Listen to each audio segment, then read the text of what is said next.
पाकिस्तान की जितना एरिया है, पूरा पाकिस्तान जो एक देश है, उसका जितना एरिया है उसके एरिया के बराबर इस देश के अंदर में वक्फ बोर्ड ने अपनी जमीन कब्जा कर ली है। और इस देश के अंदर में इसी तरह कब्जा करते करते वक्फ बोर्ड एक दिन चाह रहा है कि इस देश के अंदर में गजवाए हिंद कायम हो, इस देश के अंदर में शरीयत का कानून लागू हो, कॉन्स्टिट्यूशन इस देश के अंदर में समाप्त हो जाए। ये कांग्रेसियों का बोया हुआ बीज है जो ये देश आज के डेट में झेल रहा है। जब जब यूपीए की सरकार, कांग्रेसियों की सरकार होती है, तब तक इस देश के अंदर में कुछ ना कुछ जो इस अशुभ होता है। और इस देश के जो एक सेकुलर फैब्रिक, जो खुद सेकुलर का नाम लेते हैं बार बार ये लोग, वो उसके ताने बाने को बिगाड़ने की कोशिश हमेशा कांग्रेस करती है। 1954 में नेहरू जी की सरकार होती है और उस समय वक्फ एक्ट जो है वो बिल्कुल कानूनी रूप उसका दिया जाता है। कहने का मतलब होता है कि 1954 से ही कांग्रेस पार्टी जो है इसकी तुष्टीकरण की राजनीति करने का बीज वहीं से बो देती है। जी। बहुत बड़ा एलिगेशन लगा रहा हूं मैं आपके चैनल के माध्यम से। इस वक्फ बोर्ड को इस वक्फ एक्ट के तहत, अधिनियम के तहत बहुत असीमित पावर दे दिए गए।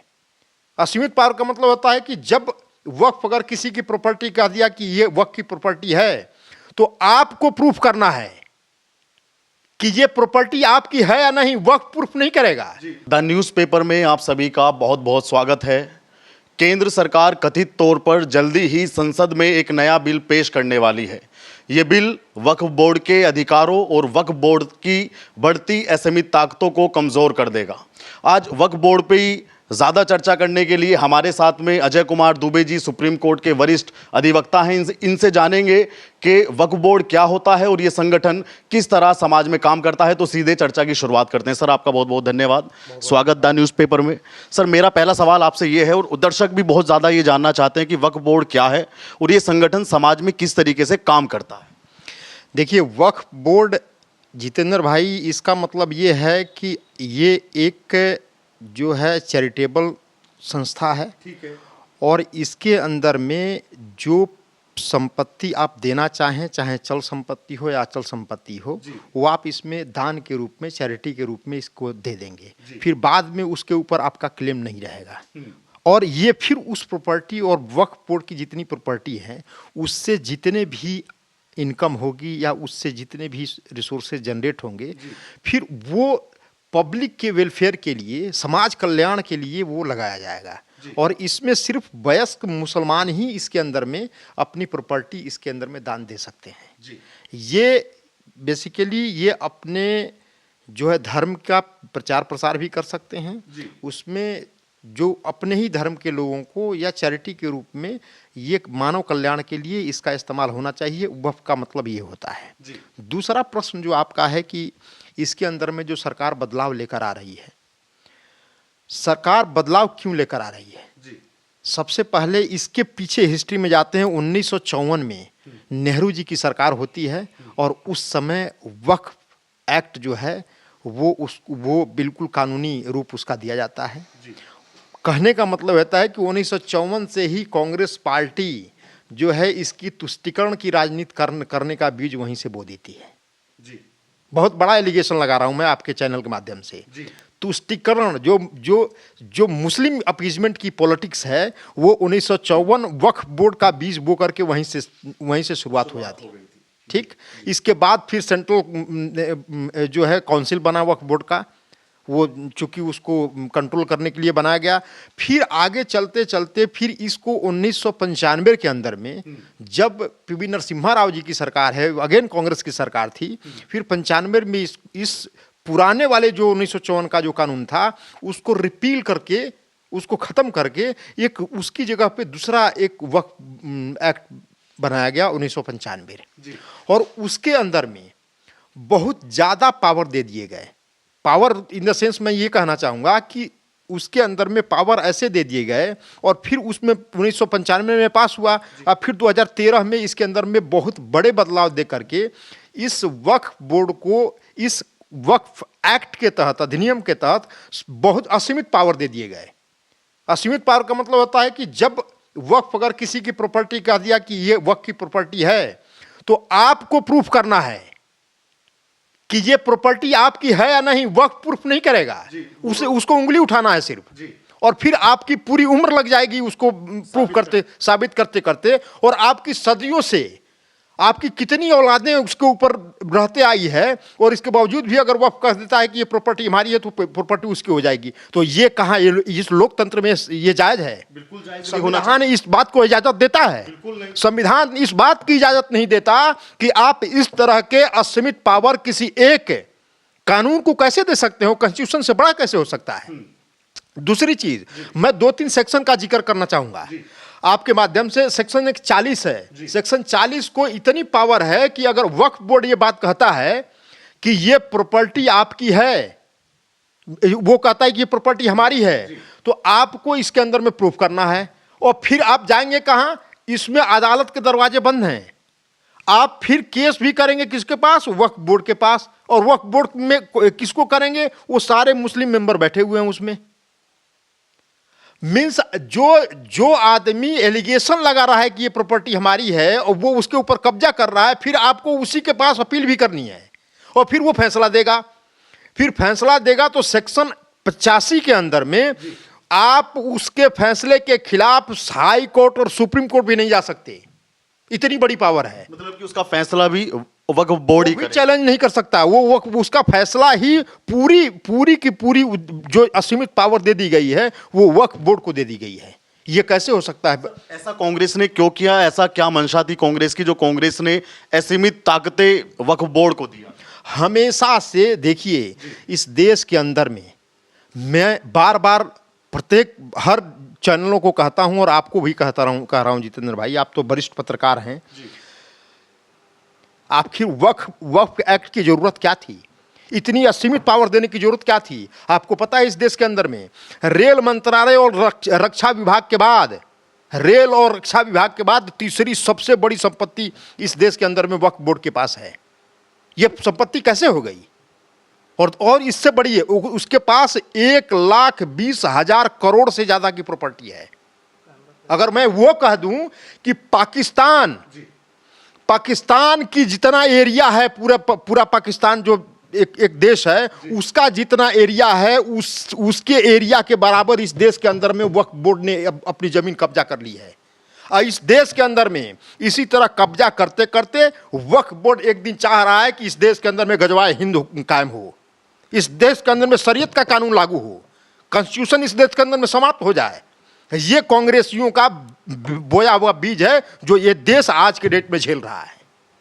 लेकिन सर, कुछ मौलाना, मैंने कुछ मुस्लिम धर्मगुरु ऐसे सुने जो कह रहे हैं कि ये जो लोग हिंदुस्तान छोड़कर जो पाकिस्तान गए थे, ये उनकी ज़मीनें हैं। जो हिंदुस्तान छोड़कर पाकिस्तान चले गए उनकी ज़मीनें हैं, तो कुछ तो उनको दिए होंगे, कुछ तो पेपर होंगे भाई, पेपर तो दिखाओगे।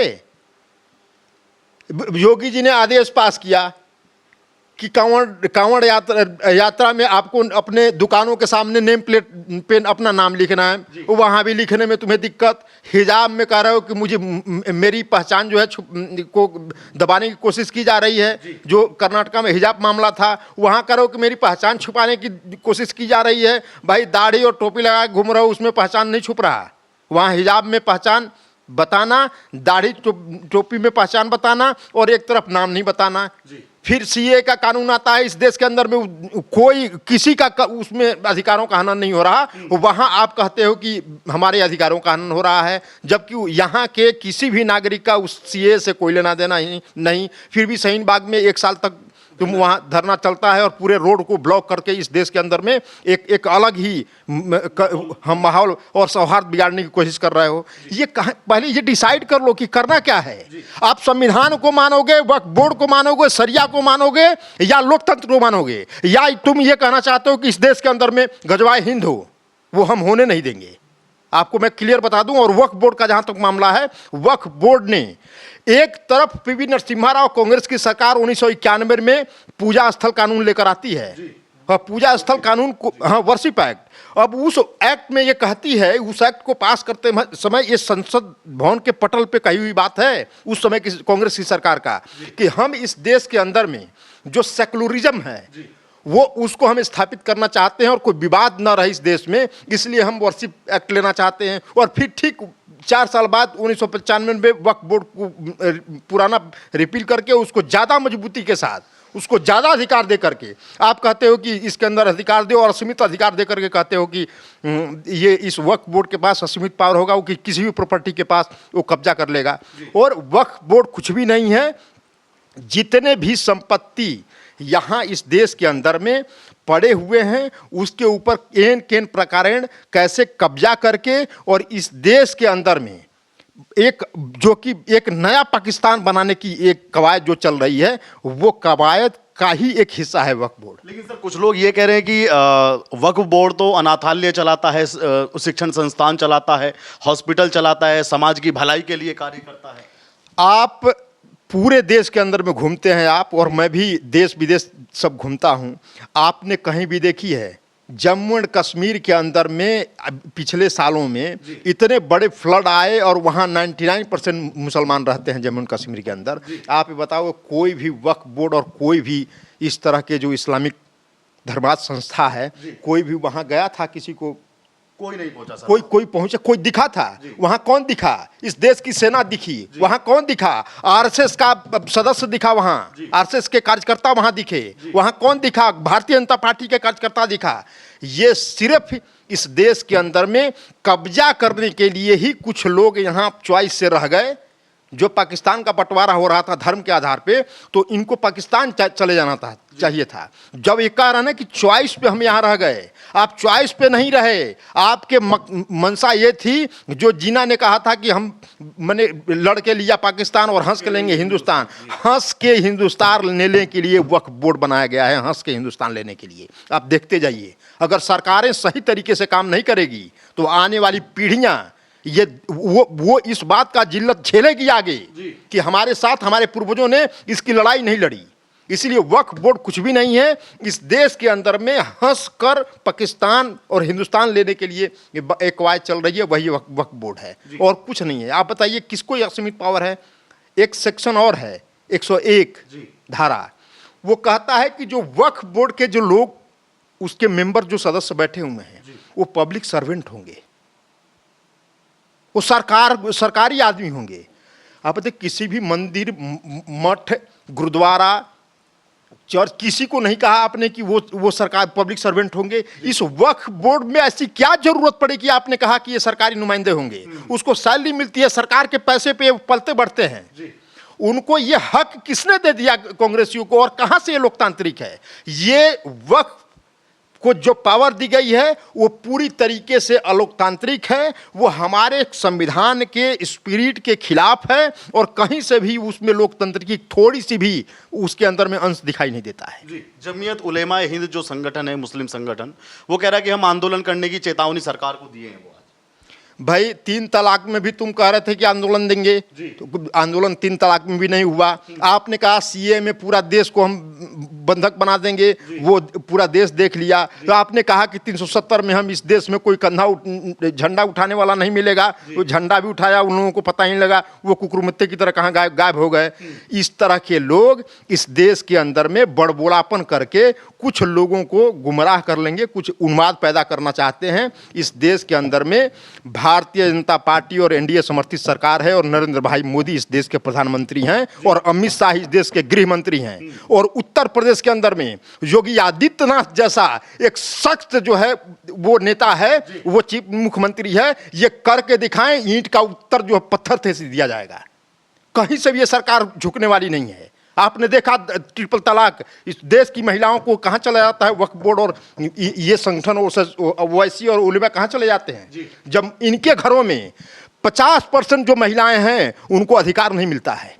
उनको 125 जो सीआरपीसी की धारा है उसके अंदर उनको जो है मेंटेनेंस मिलना चाहिए, वो नहीं मिलता, गुजारा भत्ता नहीं मिलता है। उस समय उलेमा कहाँ चले जाते हैं? उस समय उलेमा कहाँ जाता है कि ट्रिपल तलाक कह करके और मैंने अपने औरतों को तलाक दे दिया जाता है। उस समय ये उलेमा कहाँ चले जाते हैं? क्यों नहीं लड़ते हैं उसके लिए? ये वक्फ बोर्ड के अंदर जो प्रॉपर्टी है इन लोगों के वेलफेयर के लिए है। आप बता दो कि वक्फ बोर्ड ने कोई ऐसी बड़ी जो है कोई हॉस्पिटल खोला हो इस देश के अंदर में जहां लोग अपनी इलाज के लिए जाते हैं? मैंने नहीं सुना सर आज तक। कोई बड़ी यूनिवर्सिटी खड़ी कर दी हो जहां लोग पढ़ाई करने के लिए जाते हो? मैंने नहीं देखी सर। कोई ऐसी चीज बता दो, कोई ऐसा ट्रस्ट, कुछ ऐसा जगह बताया हो जहां लोग अपने वेलफेयर के लिए वहां जाते हो, अपने अपने कल्याण के लिए वहां जाते हो। कोई नहीं है। ये सिर्फ कुछ लोग, मैं पूरे मुस्लिम समाज में उसमें भी कुछ मुट्ठी भर लोग उस बोर्ड में बैठ करके और अपने वो अय्याशी करते हैं। इसके अलावा उनके पास कुछ, इसके अलावा कहने के लिए और वेलफेयर के लिए, मानव कल्याण के लिए कोई उनका कोई काम नहीं है। वो सिर्फ अपना एक, उनकी जो हिटलरशाही है वो कायम रहे, उसके लिए काम करते हैं और कुछ नहीं करते। ये लोग कैसे कर देंगे इस देश के अंदर? ये देश जो है, इस सख्त सरकार है, कांग्रेस की सरकार नहीं है कि जो मर्जी करके आप कानून पास कर लोगे। ये कांग्रेस की सरकार नहीं है कि ये एक साहबानों का 1985 में सुप्रीम कोर्ट जजमेंट देता है कि 125 में उसको गुजारा भत्ता मिलना चाहिए, और उस समय कांग्रेस की सरकार राजीव गांधी की सरकार होती है और उस ऑर्डर को पलट करके और एक नया कानून लेकर आ जाती है जिसमें वहाँ मुस्लिम समाज के अंदर में जो आदमी होते हैं, जो पुरुष होते हैं, उनको उनके फेवर में वो कानून लेकर आती है। महिलाओं का जो अधिकार है उसका हनन होता है। तो आप ये बताइए, पहले ये कुछ करते ही नहीं है, अपने घर के महिलाओं की इज्जत जब नहीं करते, उनके पक्ष में ये बात नहीं करते, उनके वेलफेयर की बात नहीं करते, आप ये कैसे मानते हैं कि ये समाज का वेलफेयर करेंगे? वक्फ बोर्ड में सिर्फ ये इस देश के अंदर में गजवाए हिंद कायम करने के लिए इनकी मंशा है, इसके अलावा वक्फ बोर्ड कुछ नहीं है। तो सर, जैसे आप कह रहे हैं कि इनके यहाँ पे महिलाओं के अधिकारों का हनन होता है, तो क्या इस वक्फ बोर्ड में संशोधन के बाद में महिलाओं के अधिकारों में कुछ वृद्धि? आपको बताऊं, ये सरकार जो अभी जो बात चल रही है, जो चर्चाएं चल रही है, जो मीडिया के माध्यम से जो चीजें आ रही हैं, ये आ रही हैं कि सरकार जो वक्फ बोर्ड 1995 है, वक्फ एक्ट, उसके अंदर में 40 लगभग बदलाव करने जा रही है। 40 बदलाव, जिसमें महिला भी उसके मेंबर होंगी, सदस्य होंगी। वक्फ बोर्ड में कोई महिला सदस्य आज तक नहीं है, न ये बनाते हैं। क्यों नहीं होनी चाहिए? 50% आबादी को रिप्रेजेंट करने वाली हमारी महिलाएं हैं, और उनका उसके अंदर क्यों नहीं होना चाहिए? मोदी जी महिला रिजर्वेशन बिल पास कराए हैं, वो इसीलिए कराए हैं कि महिला सशक्त होंगी। हाँ, उनकी हिस्सेदारी जब बढ़ेगी, वो सशक्त मजबूत होंगी, तभी हमारा देश आगे बढ़ सकता है। एक 50%, आधी आबादी, पूरे आबादी का आधी जनसंख्या अगर वो दबी रह जाएगी, वो सशक्त नहीं होगी, तो हमारा देश कभी भी विकसित नहीं हो सकता। उसको ध्यान में रखते हुए इसके अंदर महिलाओं को अधिकार दिया गया है। इसके अंदर अकाउंटेबिलिटी जो है वो फिक्स की गई है कि आप अकाउंटेबल होंगे। आप किसी की भी प्रॉपर्टी को कब्जा करने से पहले आपको उसको साबित करना होगा कि ये प्रॉपर्टी हमारी है, और उसके अलावा जो असीमित आपको अधिकार दे दिए गए हैं, उस अधिकार को कम किया जाएगा। वो अधिकार उतने नहीं होंगे, इतने ओपन नहीं होंगे, इसलिए इसको कम किया जाएगा। मैं तो ये कह रहा हूं कि सरकार इसको संशोधन के माध्यम से कर रही है। मेरा एक कानून के विद्यार्थी होने के नाते मेरा एक सरकार को सुझाव है कि सरकार इस वक्फ बोर्ड जो एक्ट है उसको डिलीट कर दे, उसको ओमिट कर दे, उसको बिल्कुल खत्म कर दे। उसको, इस देश में कोई जरूरत ही नहीं है वक्फ एक्ट की, किसी तरह की इस तरह की एक्ट की जरूरत नहीं है। जो पूरे इस देश के अंदर में जो लोकतंत्र के खिलाफ अगर कोई भी कानून हो, उस कानून को खत्म किया जाना चाहिए। उसमें संशोधन की कोई जरूरत ही नहीं है।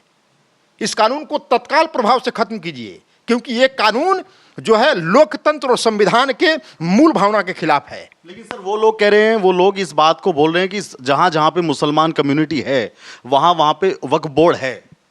इस देश के अंदर में जितने स्टेट हैं, लगभग आज के डेट में अगर इसका आंकड़ा देंगे तो 32 वक्फ बोर्ड हैं।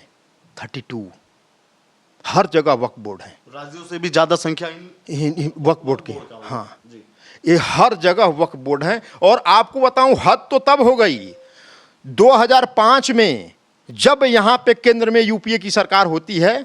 जब यूपीए की सरकार, कांग्रेसियों की सरकार होती है, तब इस देश के अंदर में कुछ ना कुछ जो इस अशुभ होता है। और इस देश के जो एक सेकुलर फैब्रिक, जो खुद सेकुलर का नाम लेते हैं बार बार ये लोग, उसको, उसके ताने बाने को बिगाड़ने की कोशिश हमेशा कांग्रेस करती है। ओवैसी जैसे नेता मुस्लिम युवाओं से ये फरमाइश कर रहे हैं कि वो सड़कों पर आए और इसका विरोध करें खुल के। अरे वो चुने हुए, कम से कम वो संसद में ही तो विरोध कर लें। सड़क पे युवा तो बाद में आएगा। युवा, ये ओवैसी जो हैं, ये 1990 में कहाँ थे? वैसी मुस्लिम महिलाओं का हक के बारे में बात क्यों नहीं करते संसद में, कि जो वहाँ की मुस्लिम, उनके यहाँ की मुस्लिम बहन बेटियां हैं, वो महिलाएं हैं, उनको वक्फ बोर्ड में सदस्य आज तक क्यों नहीं बनाया गया, इसका जवाब दें। वैसी महिलाओं को गुजारा भत्ता नहीं मिल रहा है, इसकी वकालत क्यों नहीं करते। वो बैरिस्टर कहते हैं कि बैरिस्टर हैं, कभी कानून की किताब पढ़कर कभी कोर्ट में गए नहीं हैं आज तक, केवल पढ़ाई डिग्री लेकर के ही बैठे हुए हैं। वो क्यों नहीं उसकी वकालत करते हैं। एक बार वो अपना काला कोट पहने और कोर्ट में जाएं और कहें कि नहीं, जो 50% मुस्लिम बहन माताएं हैं उनको उनका अधिकार मिलना चाहिए और गुजारा भत्ता के सपोर्ट में खड़े हों, वो संसद में सपोर्ट के खड़े हों। ट्रिपल तलाक में तो विरोध कर रहे थे वो। ट्रिपल तलाक में उन महिलाओं को अधिकार जो सरकार दे रही थी उसके अगेंस्ट में वो बोल रहे थे। तो ओवैसी जी इस देश के अंदर में वो दूसरे जिन्ना बनना चाहते हैं। वो चाहते हैं कि इस देश के अंदर में जिन्ना की तरह फिर एक तरह मुस्लिम नौजवानों को मन भड़का करके और उनके अंदर में उन्माद पैदा करके और इस देश के अंदर में वो सोच रहे हैं कि हमारी सीट आएगी, हम इसके अंदर में बहुत ज़्यादा से ज़्यादा संसद में सीट लेकर आएंगे, तो ये सपने धरे के धरे रह जाएंगे। उनकी ही सीट रहकर मैंने समझ कर रह गई है, बस उतने तक ही इनका दायरा है। मुस्लिम भी इनको नकार चुके हैं कि इनके जो नफरती बोल हैं सिर्फ इनके अपने परिवारवाद, वो और उनका भाई, यही लोग अपने स्वार्थ के लिए, अपने व्यक्तिगत स्वार्थ के लिए मुस्लिम जो नौजवान है उसको भड़काना चाहते हैं। लेकिन मुसलमान समझ चुका है, इस देश का मुसलमान, कि ये कौन भड़काने वाला है और कौन नहीं है। 2014 के बाद बता दो इस देश के अंदर में कोई दंगा हुआ हो? कोई बड़ा दंगा देखने के लिए नहीं, बड़ा का छोटा भी नहीं हुआ है। वो दंगे नहीं है, वो तो पॉलिटिकल पार्टियों के उकसाए हुए चीजें जो छोटी सी हुई थी दिल्ली के अंदर, बाकी और कहीं दंगे नहीं हुए। क्यों नहीं हुए? दूसरा पाल घर क्यों नहीं हुआ इस देश के अंदर में? नहीं हो सकता, क्योंकि ये सरकार संविधान का उल्लंघन जो भी व्यक्ति करेगा, चाहे वो वैसी हो या उलेमा हो या कोई भी हो इस देश के अंदर में, मैं एक धर्म की बात नहीं कर रहा, चाहे हिंदू हो, मुसलमान हो, सिख हो, ईसाई हो, क्रिश्चियन हो, कोई भी हो, इस देश के अंदर में संविधान को हाथ में लेने की जो कोशिश करेगा उसको कुचल दिया जाएगा। उस देश में उसकी कोई जगह नहीं होगी। सर, मेरा एक अंतिम सवाल आपसे ये है, क्या सरकार इसमें संशोधन करने के लिए सक्षम है? बिल्कुल सरकार सक्षम है। सरकार संशोधन के लिए बिल लेकर सक्षम है, तभी तो लेकर आ रही है। और ये मैं जो पता चला है कि सरकार सबसे पहले इसको राज्यसभा में लेकर आएगी और राज्यसभा में इसको पास कराएगी, फिर लोकसभा से पास होगा। सरकार की जो वक्फ एक्ट के अंदर में जो संशोधन के लिए जो बिल लेकर आ रही है वो बिल स्वागत योग्य है। और मैं अपील करूंगा इस देश के प्रबुद्ध लोगों के, नौजवानों, महिलाओं, बहन बेटियों से मैं अपील करना चाहूँगा कि आप अधिक से अधिक इसके समर्थन में, सोशल मीडिया का माध्यम है, उसके माध्यम से आप अपना समर्थन इसको दें, ताकि सरकार और तेज़ी से इस संशोधन को जल्दी से संसद भवन में ला करके पास करे और ये मानव कल्याण के लिए, इस देश के कल्याण के लिए और ख़ास करके मुस्लिम समुदाय के कल्याण के लिए ये ऑर्गेनाइजेशन और बढ़ चढ़ कर काम करे, जो बिल्कुल ही नहीं कर रही। सिर्फ कुछ चंद लोग इसके ऊपर बैठ करके और मौज मस्ती कर रहे हैं, इसके अलावा और कुछ नहीं कर रहे हैं। आप अधिक से अधिक इसका समर्थन करें ताकि सरकार इसको जल्द से जल्द संसद में पास करा करके इस कानून को जल्द से जल्द लागू करे। यही मेरी अपील है सभी जनता से। धन्यवाद सर, बहुत बहुत धन्यवाद। ये थे डॉक्टर अजय कुमार दुबे जी, जो एडवोकेट हैं सुप्रीम कोर्ट में। आप भी वीडियो पे अपनी राय रखिएगा और चैनल पर नए आए तो चैनल को सब्सक्राइब कीजिएगा। धन्यवाद।